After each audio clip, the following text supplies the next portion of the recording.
पुरातन काळापासून आलेलं एक वाघबीळ आहे. ते वाघबीळ आपण बघण्यासाठी आलो आहोत. आता जस्ट आम्ही त्या वाघबिळाच्या तिथेच आता आम्ही आलो आहोत. सगळी मुलं दाखवतो तुम्हाला केवढं बीळ आहे आणि आतमध्ये किती खोल आहे ते बीळ ते दाखवतोय. आमची सगळी मुलं तिकडे पाहणी करतायत, बघतायत, अंदाज लावतो सगळे. काय हाय काय रे मोठा वागळा दाखव सरळ जरा साठावर बघू दे. हे बघा केवढा मोठा बीळ आहे बघा. आतमध्ये पण बघा, बाप रे बाप, गुफा वाटते पूर्ण आतमध्ये जा आणि पूर्ण थंडगार आहे. केवढं आतमध्ये आहे खोल. गेले होते ना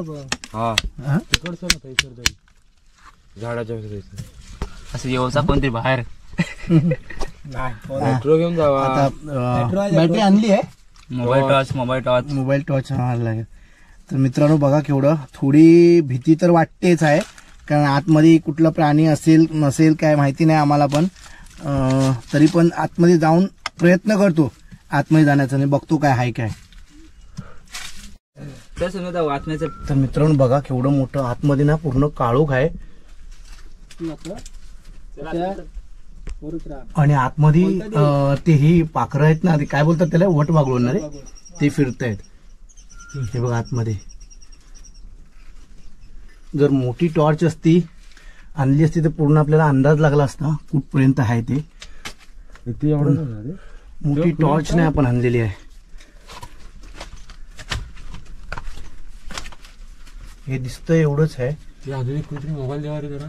हे अजून एक मोबाईल मार रे.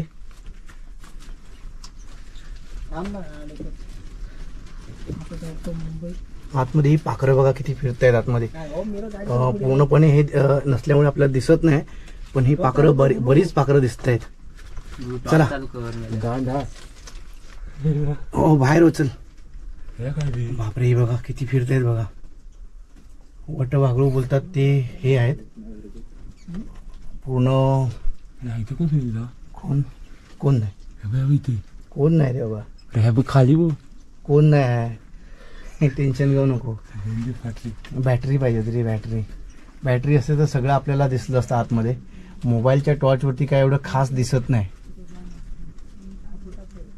पण केवढं मोठं बीळ आहे बघा. बापरे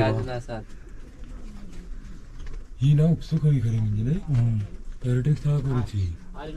तर नक्की मित्रांनो हे पण बीळ आहे ना, ह्या बिळाला वाघबीळ असं बोलतात. पण याच्या अगोदरच्या व्हिडिओमध्ये आम्ही तुम्हाला चांदबीळ दाखवलो, ते पण अशाच प्रकारे होतं. मी ह्याच्यामुळे ह्या बिळामध्ये पण असंच मी अंदाज बांधेन की जी पूर्वी माणसं ज्यांना घरदार नव्हतं, जी रानोमाळावर राहत होती माणसं ना, ती मला वाटतं अशाच ह्याच्यामध्ये कुठेतरी गुफेमध्ये आपला विसावा घेत असणार. बापरे पाखरं बघा, पाखरांचा आवाज बघा मित्रांनो केवढा येतोय आतमध्ये. जेवढ्या पूर्ण फिरतायत ना ते पूर्ण पाखरांचा आवाज येतोय.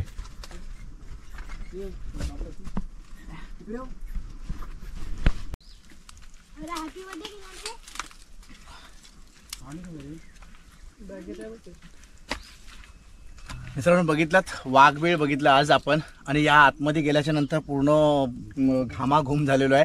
आणि आतमध्ये पाखरं भरपूर फिरत आहेत. जी वटवाघळू आहेत ना ती भरपूर आहे आतमध्ये. प्राणी असा कुठला आतमध्ये आपल्याला जाणवलं नाही. जर कुठला प्राणी असता तर फटकन एवढी गजबज झाल्याच्या नंतर बाहेर नक्कीच आला असता, परंतु आतमध्ये प्राणी नाही आहे. ही वटवाघळू वगैरे आहेत. आतमध्ये घोरपड वगैरे असण्याची शक्यता असेल, जी मोठी घोरपड किंवा सरपटणारा प्राणी कुठला असू शकेल. पण जो दुसरं जनावर, जे मोठं जनावर बोलतो वाघ किंवा असं काय आतमध्ये नाही आहे. तर अशी मोठमोठी जी बिळं आहेत, जी पहिली बिळं आहेत, गुफा आहे, एका प्रकारची मोठी ही गुफाच आहे. आणि या गुफेमध्ये आपल्याला मी निश्चित सांगू शकत नाही की वाघच राहत होते की पूर्वीची जी माणसं होती ती माणसं पण ह्या ठिकाणी मित्रांनो राहू शकत असतील.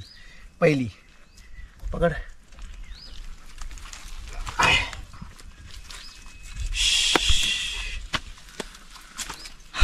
मित्रांनो ही माती दिसते नाही सगळी, ही बघा.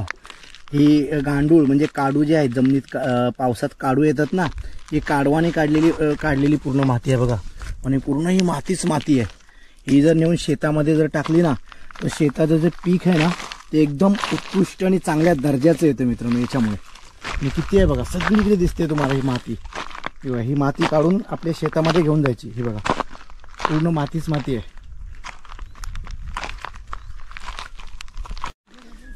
ही बघा मित्रांनो, जंगलची काळी मैना म्हणजे करवंद. हा हे बघा किती करवंद आहेत. हे बघा किती काढली आपण, बघा किती काढलेत करवंद. हा खाऊक नको तुका, नाही खायचं. जंगलची काळी मैना. ते पिशवी पण आणली आहे, पिशवी पिशवीत काढू दे, पिशवी दे. ते पिशवी घेतली, आणली आहे बघ. पिशवी काढ. आंबे पण हा खावा, आम्ही कुठे नाही म्हणतो. घरी पण नेईन. हा हा भाजी कणी होईत वाटतं. गोड आहेत, गोड. बनवू एवढी मोठी हा. आंबे काय भेटतील आता. मस्त मस्त गोड गोड. बघा जंगलची काळी मैना.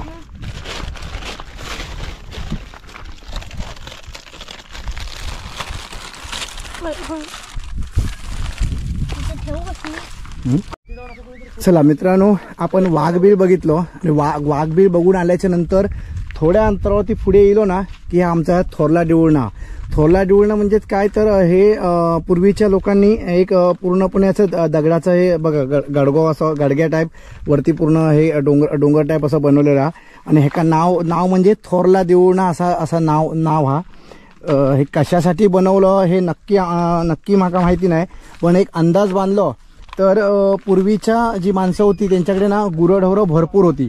आणि गुराढोरांची अचूक म्हणजे या रानमाळावर जेव्हा फिरत असताना आपली गुरंढोरं कुठे गेली किंवा काय ह्याच्यावरती नजर ठेवण्यासाठी जर ह्याच्यावरती उभं राहिलं ना तर पूर्णपणे मित्रांनो पूर्णपणे आपल्याला दिसतं कुठे काय आहे ते सगळं दिसतं. ही झाडं आता मोठी झालेली दिसतात, पण पूर्वी एवढी झाडं नव्हती, छोटी होती.